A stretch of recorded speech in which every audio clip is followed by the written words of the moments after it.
जिक्र है, लेकिन गुप्त भेदों के रूप में है। तो आज पूरा खुलासा करेंगे कि असल में इंसानी चोले का लक्ष्य क्या है। कोई हिंदू है, कोई मुसलमान है, कोई सिख है, कोई ईसाई है, इससे कोई फर्क नहीं पड़ता। इससे कोई फर्क नहीं पड़ता कि कोई हिंदू है, मुसलमान है, सिख है, ईसाई है तो सब इंसान। क्या मुसलमान इंसान नहीं है? क्या सिख इंसान नहीं है? क्या ईसाई इंसान नहीं है? हम सब इंसान हैं, लेकिन फिर भी हम एक दूसरे को देख के राजी नहीं है। ये नफरत का बीज क्यों है? क्योंकि हम समझ ही नहीं पा रहे हैं कि हम क्या करने आए थे और क्या करने लग गए। ये जितने भी धर्म के ठेकेदार हैं, ये सब हमें लड़वाने में लगे हैं, झगड़ा करवाने में लगे हैं। कोई ऐसा नहीं मिल रहा जो हमें प्रेम करना सिखा दे। तो केवल संत महात्मा हमें समझाते हैं कि भाई तो इस दुनिया में आया है, एक दूसरे से प्रेम कर और भगवान की, परमात्मा की, अल्लाह वाहिगुरु की भक्ति कर। ये मनुष्य चोला बार बार नहीं मिलेगा, लेकिन हम समझ नहीं पाते। इसीलिए कबीर साहब ने भी बोला कि जो लोग धर्म के नाम पे लड़ते हैं, उनके लिए क्या बोला? अरे भाई रे, दो जगदीश कहां से आया, कहो कौन बोल आया? ये दो भगवान कहां से आ गए? हिंदू कहते हैं मेरा राम भगवान है, मुसलमान कहता मेरा अल्लाह है, ईसाई कहता मेरा गॉड बड़ा है, जबकि एक ही चीज के सारे नाम हैं। एक ही चीज के सारे नाम हैं। जैसे पानी के नाम देखो कितने हैं, जल, वाटर, नीर, तोए। अब सब झगड़ा कर रहे हैं अलग अलग नामों के पीछे, और वस्तु एक ही है। अब वस्तु का ज्ञान नहीं है, इसलिए झगड़ा हो रहा है। अगर वस्तु का ज्ञान हो तो तुम्हें इससे कोई फर्क नहीं पड़ेगा। अगर कोई तुम्हारे पानी को वाटर कहता है, तुम्हें पता है पानी और वाटर और जल एक ही चीज है, कोई झगड़ा नहीं है। लेकिन यहाँ पे झगड़ा है राम, अल्लाह, वाहिगुरु पे। क्यों? तुम्हें वस्तु का ज्ञान नहीं है कि ये सारी वस्तुएं एक ही हैं। अगर पता लग जाए कि ये वस्तुएं एक हैं, सारे झगड़े शांत। तो आज उस वस्तु का जिक्र करेंगे कि वो वस्तु है क्या, अल्लाह है क्या, किसने देखा उसको? वाहिगुरु है क्या, किसने देखा? परमेश्वर परमात्मा है क्या, किसने देखा? कितने हाथ है, कितने पैर है परमात्मा के? देखा किसी ने भी नहीं, लेकिन बस नामों के पीछे झगड़ा कर रहे हैं। सारा खेल नाम का है। अब इसी नाम पे हमने विचार करना, ये नाम आए कहां से? इस दुनिया में जब हम पहली बार आए, तब हमारे पास ये कपड़े भी नहीं थे। जब हम पहली बार आए, यानी इंसान पहली बार दुनिया में आया, तो कैसा आया? आदि मानव के रूप में। आपने विज्ञान की किताबों में पढ़ा होगा 10वीं में, 8वीं में, कि आदि मानव इस दुनिया में जब आए तो वो बिना कपड़ों के नंगे आए। ना उनके पास रसोइयां थी खाना बनाने के लिए। क्या खाते थे? फल, फूल, कंद मूल, या किसी जानवर को मार के खा लेते थे। तब कौन मंदिर जाता था? तब कौन मस्जिद जाता था? तब कौन गिरजा घर जाता था? तब भगवान कहां था? तब भगवानों के नाम कहां थे? एक भी नाम नहीं था। ना राम था, ना कबीर था, ना अल्लाह वाहिगुरु गॉड था।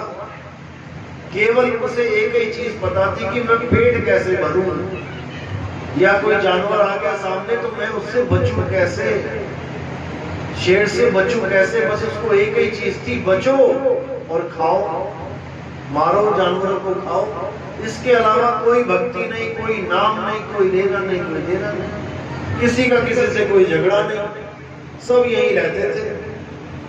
लेकिन धीरे धीरे धीरे इस आदि मानव की बुद्धि जागृत होने लगी। धीरे धीरे इसने भाषाओं की, अक्षरों की खोज करी। मुंह से जितने भी अक्षर निकले इसने उसको लिपिबद्ध कर दिया, अक्षरों में ढाल लिया। ये अक्षर आदमी ने बनाए हैं, इसीलिए हर आदमी की भाषा अलग अलग है, अलग अलग देशों में। चीनी भाषा वाले देखो, चीन के लोग चीनी भाषा में लिख रहे हैं। उनकी भाषा जो बच्चा पढ़ सकता है, यहाँ का एक डॉक्टर नहीं पढ़ सकता। यहाँ का एक साइंटिस्ट, बड़े से बड़ा वैज्ञानिक, वो भी वहां के बच्चों की लिखी भाषा नहीं पढ़ सकता। उसको पढ़ने के लिए उसको चीन में जाके पढ़ाई शुरू करनी पड़ेगी, ABCD से। तो जितने भी लोगों ने इन अक्षरों की खोज करी, सबने अलग अलग अक्षरों की खोज करी। हमारे भारत में जो आदि मानव लोग थे, उन्होंने देवनागरी में, संस्कृत में खोज कर दी। जो अमेरिका में आदि मानव थे, उन्होंने अंग्रेजी में खोज कर ली। जो जापान में आदि मानव थे, उन्होंने जापानी में खोज कर ली। ऐसे हर देश के अलग अलग लोगों ने अलग अलग भाषाएं बना ली। क्या तुम्हें सारी भाषाएं आती हैं? भारत में ही इतनी भाषाएं कि तुम साउथ में चले जाओ, कन्नड़ है, तेलुगु है, तमिल है, मलयालम है, उड़िया है, मराठी है। तुम्हें समझ में नहीं आएगा ये भारतवासी हमारे बोल क्या रहे हैं। हर जगह अलग अलग भाषाएं, अलग अलग नाम पैदा कर दिए गए। और फिर क्या किया? इन दुनिया के जितने भी दिखने वाली जो वस्तुएं थी, उनके नाम रखने शुरू कर दिए। सामने आसमान दिखाई दे रहा था, उसका नाम आसमान रख दिया, अंग्रेजों ने स्काई रख दिया। सामने नदी थी, किसी ने वाटर बोल दिया, किसी ने जल बोल दिया। सामने पेड़ था, किसी ने पेड़ बोल दिया, किसी ने वृक्ष बोल दिया, किसी ने ट्री बोल दिया। यानी एक ही वस्तु के अनेकों अनेक नाम रख दिए गए। अब हमें इससे कोई फर्क नहीं पड़ा कि मैंने ट्री बोला, किसी ने वृक्ष बोला, किसी ने पेड़ बोला, बात तो एक ही है, चीज तो एक ही है। वहां हमारे झगड़े नहीं हुए। लेकिन जब भगवानों के नाम रखने शुरू किए, एक ने रख दिया राम, एक ने रख दिया गॉड, एक ने रख दिया अल्लाह, एक ने रख दिया वाहिगुरु, अब झगड़ा शुरू हो गया। क्योंकि वस्तु सामने नहीं है। वस्तु सामने हो तो कोई कहे ये ट्री है, ये पेड़ है, ये वृक्ष है, समझ में आता है कि एक ही चीज के नाम अलग अलग बोल रहे हो, कोई बात नहीं, कोई झगड़ा नहीं। वस्तु सामने है, पानी, कोई जल कह रहा है, कोई वाटर कह रहा है, कोई नीर कह रहा है, कोई तोई कह रहा है, कोई झगड़ा नहीं होगा। ठीक है भैया, तू पानी बोल के पी ले, मैं जल बोल के पी लेता हूँ। अंग्रेज वाटर बोल के पी रहा है, कोई झगड़ा नहीं है, क्योंकि वस्तु का पता है। लेकिन जब अल्लाह वाहिगुरु गॉड की बात आती है, तब वस्तु सामने नहीं होती, तब झगड़ा होता है। फिर बंदा क्या करता है? मेरा पानी बड़ा, नहीं नहीं मेरा वाटर बड़ा, नहीं मेरा जल बड़ा। चीज एक ही है, लेकिन बड़ा करने में लग जाता है। कभी अल्लाह ने नहीं कहा मैं बड़ा, कभी राम जी ने नहीं कहा मैं बड़ा, वरना आपस में ही गुत्थम गुत्था हो जाते हैं। ये दोनों नहीं लड़े कभी आपस में, लेकिन हमें लड़ने की जरूरत पड़ रही है। बताओ, उनको बड़ा करने के लिए। दिक्कत ये है, जबकि वो एक ही चीज के नाम है। और वो क्या चीज है? वो है हमारी आत्मा। हमारी आत्मा का ही नाम अल्लाह है, जो हमारा आत्म देव है। हमारी आत्मा का नाम ही वाहिगुरु है, हमारी आत्मा का नाम ही खुदा है। खुदा नाम क्यों रखा? क्योंकि खुद से खुदा बनता है, खुद खुदा। लेकिन जब हम खुद को ये मान लेते हैं शरीर, तब हम खुदा से जुदा हो जाते हैं। क्योंकि शरीर तो नाशवान है, शरीर को खुदा नहीं कह सकते हम। लेकिन खुदा हमसे जुदा भी नहीं है। शरीर खुदा नहीं है, लेकिन खुदा हमसे जुदा नहीं है। तो क्या हुआ? वो आत्मा हुआ। अब कृष्ण जी ने क्या बोला? किसकी पूजा करनी है? क्या उन्होंने अपनी पूजा बोली करने को, या उन्होंने कहा राम की पूजा करो, या बोला श्याम की पूजा करो? नहीं, उन्होंने तो हर देवी देवता का खंडन किया है 7वें अध्याय में। किसी की पूजा नहीं करनी, तो किसकी पूजा करनी है? अध्याय 2 पढ़ो। हे अर्जुन, इस दुनिया में केवल और केवल एक ही चीज पूजनीय है। क्या है वो? हे अर्जुन, आत्मा ही पूजनीय है। इस आत्मा को ना तो कोई शस्त्र काट सकता है, ना अग्नि जला सकती है, ना वायु सुखा सकती है, ना जल भिगो सकता है। ये सुना है ना किसी ने? जिसने सुना है हाथ खड़े करो। नैनम छिन्दन्ति शस्त्राणि नैनम दहति पावका न चैनम क्लोदन्तापे न शोषति मारुता। यानी कि इस आत्मा को ना तो कोई शस्त्र काट सकता है, ना अग्नि जला सकती है, ना वायु सुखा सकती है, ना जल भिगो सकता है। तो पूजनीय कौन है? आत्मा ही पूजनीय है, कोई शरीर पूजनीय नहीं है। शरीर से तो हमें अपना मकसद पूरा करना होता है केवल। यानी जो हमें ज्ञान दे रहा है शरीर के माध्यम से दे रहा है। हमने ज्ञान लेना है शरीर के माध्यम से, लेकिन ज्ञान होना क्या चाहिए? कौन सा ज्ञान? आत्म ज्ञान। इस दुनिया में केवल एक ज्ञान है जिससे मुक्ति मिलती है, बाकी किसी से मुक्ति नहीं मिलती। बार बार माँ के गर्भ में जाना पड़ेगा। जब बच्चा माँ के गर्भ में जाता है, उल्टा लटका होता है, तो परमात्मा से अरदास करवाता है, हे परमात्मा मुझे बचाओ, मैं कहां पे पैक हो गया जाके, ना हाथ हिला पा रहा हूं, ना पैर हिला पा रहा हूं। हालत खराब हो जाती है। अगर 1 घंटे तक तुम्हें रस्सी से बांध के, जैसे गर्भ में उल्टे लटके होते हैं, ऐसे बांध के रख दिया जाए, तुम्हारी हालत खराब हो जाएगी। ये तो तुम्हें अच्छी लग रही है दुनिया, क्योंकि तुम खुले डुल्ले घूम रहे हो। थोड़ी सी गर्मी लगी, पंखा चला लिया, ठंड लगी, हीटर चला लिया, प्यास लगी, गीजर से पानी पी लिया गर्म, और जब पैक करके गर्म में डाल दिया 9 महीने के लिए, तो तब हाय तौबा हो जाती है, बचाओ बचाओ होती है, त्राई मां। तब ये जीव क्या कहता है? हे परमात्मा, एक बार बाहर निकाल दे, उसके बाद तेरी भक्ति करूंगा, दोबारा इस रास्ते तो कभी नहीं आऊंगा। लेकिन बाहर आते ही माया की दौड़ में फिर शामिल हो जाता है।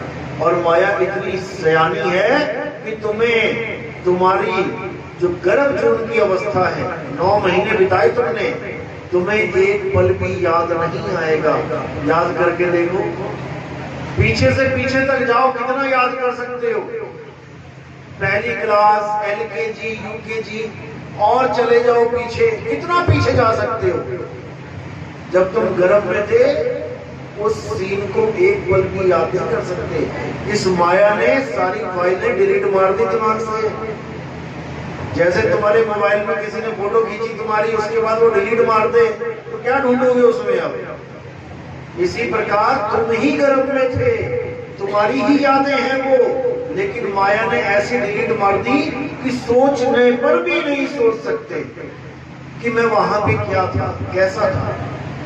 क्योंकि अगर एक पल के लिए तुम्हें याद आ जाए कि मेरी क्या हालत थी, तुमसे शरीर इस दुनिया में और कोई बच्चा होगा नहीं, क्योंकि तुम्हें पता लग जाएगा कि बेटा फिर वहीं जाना है। और ये जितनी भी माया की दौड़ है, इसको खत्म करके तुम केवल एक ही चीज से बचने की कोशिश करोगे, और वो है गर्भ जून।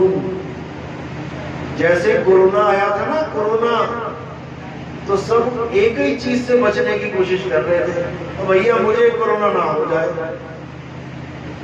इसी प्रकार अगर तुम्हें बोध हो जाए कि 9 महीने जो मैं काट के आया था, मुझे अब दोबारा काटने हैं, तो तुम्हारे दिन का चैन और रातों की नींद उड़ जाए। लेकिन बड़े आराम से खा पी के मस्ती से गाने वाने सुन के सो जाते हो, क्योंकि तुम्हें याद नहीं आ रहा है कि तुम कहां जाने वाले हो। जितने भी दुनिया में लोग बैठे हैं, उनसे पूछो तुम कहां से आए? कहां से आए? मां के गर्भ से आए। चाहे कोई मंत्री होए, चाहे कोई संतरी होए, चाहे कोई लाड साहब हो, चाहे कोई भिखारी होए, सबके सब वहीं से आए हैं। और अब दोबारा जाने की तैयारी कहाँ की है? फिर वहीं जाने की तैयारी है। एक एक दिन कम हो रहा है, काले बाल सफेद हो रहे हैं, 32 दांत 30, 28, 14, 10, 5 हो रहे हैं। आंखें जो 6x6 थी अब कमजोर हो रही हैं। कान जो बड़ी दूर दूर की बातें सुन लेते थे अब मशीन लगानी पड़ रही है। चमड़ी जो चमक मारती थी अब झुर्रियां पड़ रही हैं। एक एक दिन, एक एक घंटा, एक एक पल तुम मौत की तरफ बढ़ रहे हो। तुम्हारी मौत आने वाली है, लेकिन तुम भूले बैठे हो। किसने बुलाया? इस माया ने बुला दिया तुम्हें ऐसा भरमा रखा है, तुमसे ही टलवा देती है। अरे आएगी देखी जाएगी, कितना आसान है कहना। आएगी देखी जाएगी, कितना आसान है कहना। उतना ही आसान है जितना तुम्हें ये बोल दिया जाए कि बेटा सामने जंगल है, उसमें 10 शेर रहते हैं, इस जंगल को पार करना है। तुम कहो ठीक है, जब आएगा शेर देखा जाएगा। फिर तुम क्या देखोगे? फिर तो शेर तुम्हें देखेगा। यानी कि उस जंगल को पार करना है सबको, और मौत रूपी शेर बैठा है। अभी इंतजाम कर लोगे बचने का, तब तो समझ लो बच गए। और कहो कि जब आएगा तब देखा जाएगा, तब हालत खराब हो जाएगी सबकी। इसलिए कबीर साहब कह रहे हैं कि बचना चाहो काल जाल से, चीनो शब्द हमारा। और कहे कबीर अमर कर राखूं, जो निज होए हमारा। अगर तुम अमर होना चाहते हो, कौन कौन अमर होना चाहता है? कौन कौन अमर होना चाहता है? अब गौर करो, क्या तुम अमर नहीं हो? अच्छी तरह समझना जो मैंने ये बात बोली। 2 प्रकार की चीजें होती हैं, एक होता है शरीर, एक होती है आत्मा। शरीर है मिट्टी, आत्मा भी मिट्टी है क्या? नहीं। शरीर है मिट्टी और आत्मा है सत्य, जिसका कभी नाश नहीं होता। तो आप मिट्टी हो या आत्मा हो? क्या हो? मिट्टी कौन कौन कहता है मैं मिट्टी हूं? एक ने भी हाथ नहीं उठाया। आत्मा कौन कौन है? सभी आत्मा है। तो क्या आत्मा कभी मरती है? तो आप क्या कभी मरोगे? तो अमर कौन होना चाहता है? जो खुद ही अमर है वो भी अमर होना चाह रहा है। तुम्हारे चाहने पर भी तुम नहीं मर पाओगे। मरेगा कौन? मिट्टी, शरीर। शरीर मरेगा, तुम नहीं मरोगे।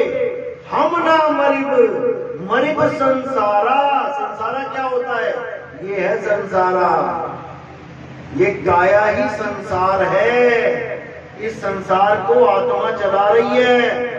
इसी संसार से, इसी सृष्टि से अगली सृष्टि पैदा हो जाती है जब तुम्हारी शादी हो जाती है।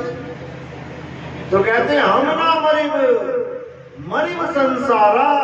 हमको मिला जिया बनहारा। मुझे आत्म ज्ञान मिल गया। अब मैं अपने आप को गाया नहीं मानता कि मैं शरीर हूं। शरीर क्या है?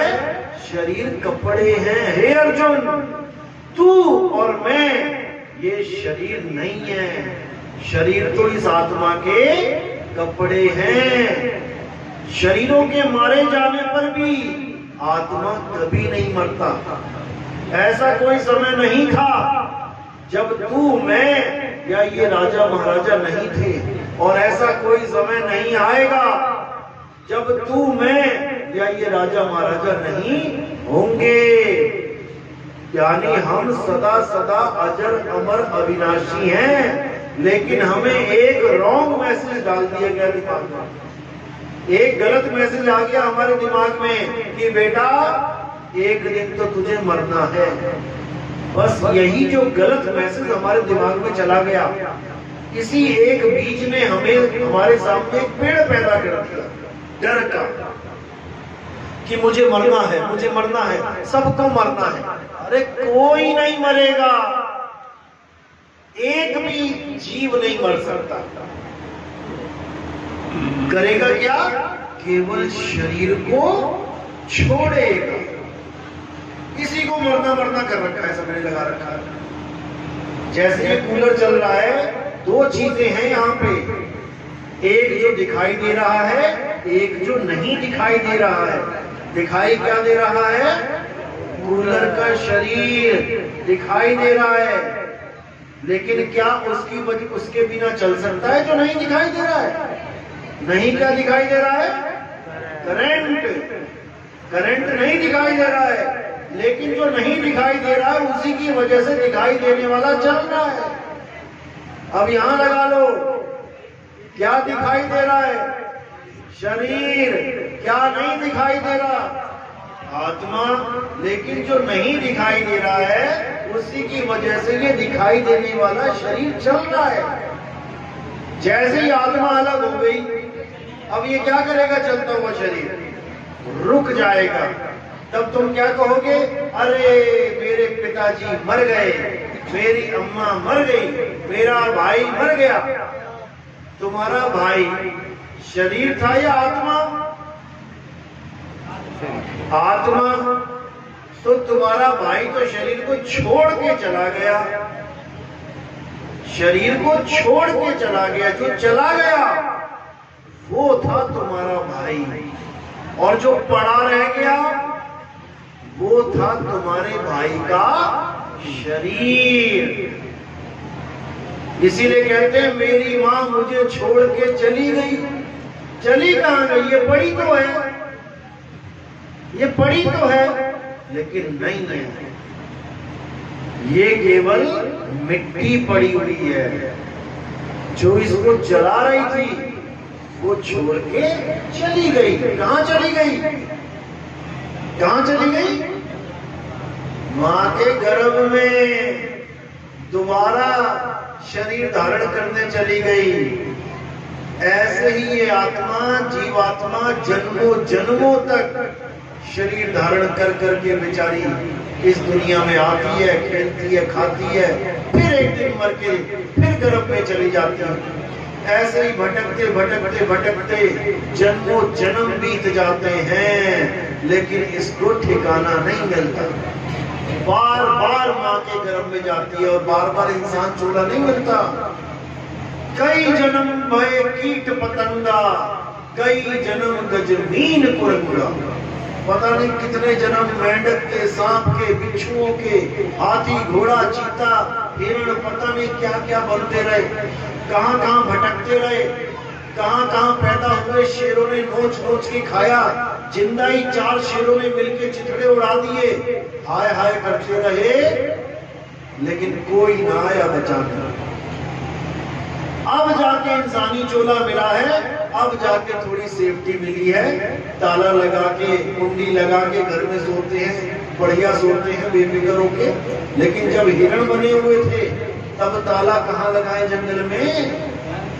खड़े खड़े सोना पड़ेगा, पीछे से शेर आएगा, सोते सोते भागना पड़ेगा, नहीं तो जाओ उसके मुंह में। अभी प्यास लगती है, 2-2 हजार लीटर की टंकियां घर पे रखी हुई हैं, नीचे से टूटी ऑन करी, गिलास भरा, चल अंदर कटक गए। और जब हिरण मर जाओगे तब बार बार तालाब के पास जाना पड़ेगा पानी पीने के लिए। और तालाब में कौन छुपा बैठा है? मगरमच्छ। एक गिलास पानी के लिए तुम्हें मगरमच्छ से बार बार सामना करना पड़ेगा। एक घूंट पानी पीता है हिरण, इतने में वो एकदम आता झपट्टा मारने को। बच गया तो बच गया, नहीं तो गया पानी में। ये एक घूंट पानी की कीमत देनी पड़ेगी जब 1,84 में चले जाओगे। अभी तो मौजे लगा रखी हैं, इस माया ने मौजे लगा रखी हैं। गर्मी लगी पंखा चला लिया, ठंड लगी हीटर चला ली, प्यास लगी आरओ वाटर पी लिया। लेकिन एक बार ये चोला छूट गया, उसके बाद हालत खराब हो जाएगी। फिर तुम्हें कोई पूछने वाला नहीं होगा, फिर तुम्हारी वीडियो बनाने वाले बहुत होंगे, किसी शेर ने हिरण को पकड़ लिया, लोग वीडियो बनाते हैं, हिरण को छुड़ाते नहीं है। याद रखना इस बात को।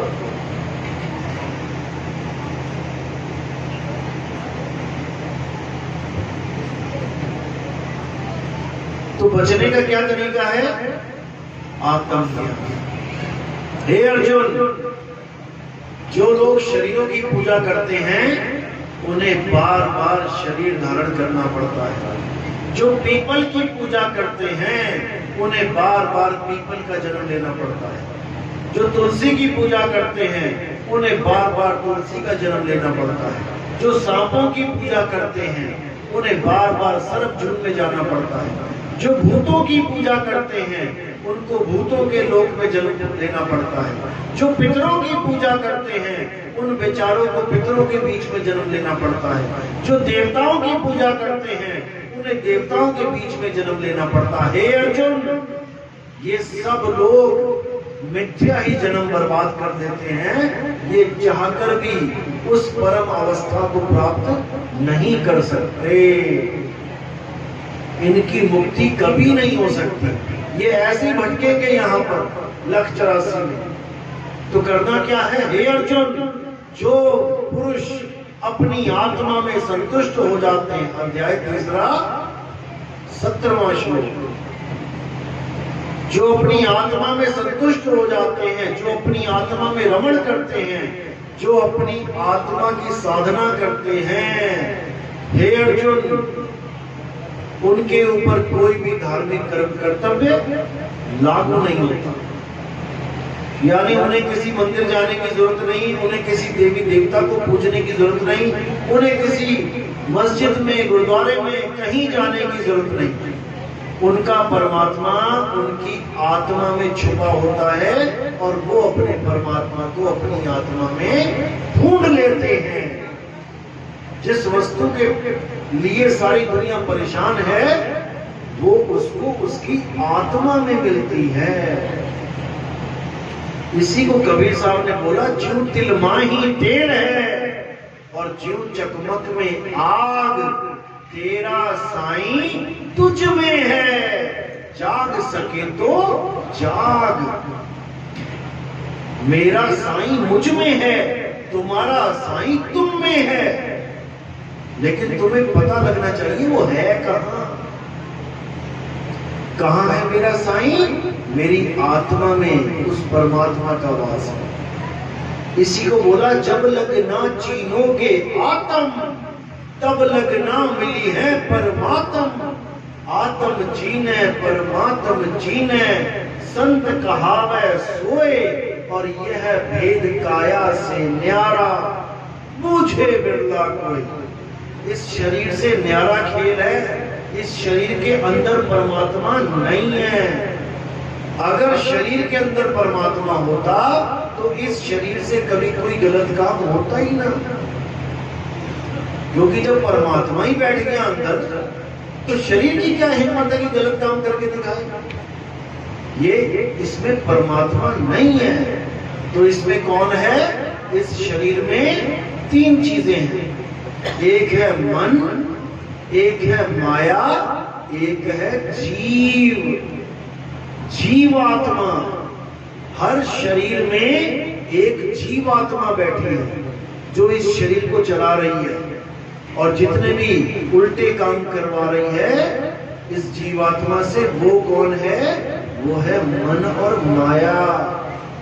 ये मिलके इस जीवात्मा से सारे उल्टे काम करवा रहे हैं, और जीव बेचारा बिना सोचे समझे इसके चक्कर में पड़ा हुआ है। ये जितनी घूसखोरी है, ये जितने अत्याचार है, ये जितना अन्याय है, ये जितने भी धोखाधड़ी है, कौन करवा रहा है? सबको पता है कि कुछ लेके नहीं जाना यहां से, फिर भी 1 लाख रुपए घूस मांग रहे हैं, और वो घूस पड़ी हुई बैंक में पड़ी रह जाएगी सारी उम्र, खा भी नहीं पाएंगे, इतना पैसा इकट्ठा कर दिया, लेकिन फिर भी ये उल्टे काम नहीं छोड़ रहे। किसके कहने पे? मन के कहने पे। ये मन ही गलत काम करवाता है, और लास्ट में मन ही तुम्हें गुनहगार बना देता है कि तूने किया, तूने किया, तूने किया, और तुम भी कहते हो हाँ भैया मैंने किया। तो चल भुगत। तो कहते जब लग जानू मैं हूं करता, तब लग गर्भ जून में फिरता। बार बार मां के गर्भ में जाने के लिए तैयार रहो। अगर आत्म ज्ञान प्राप्त नहीं किया तो, अगर आत्म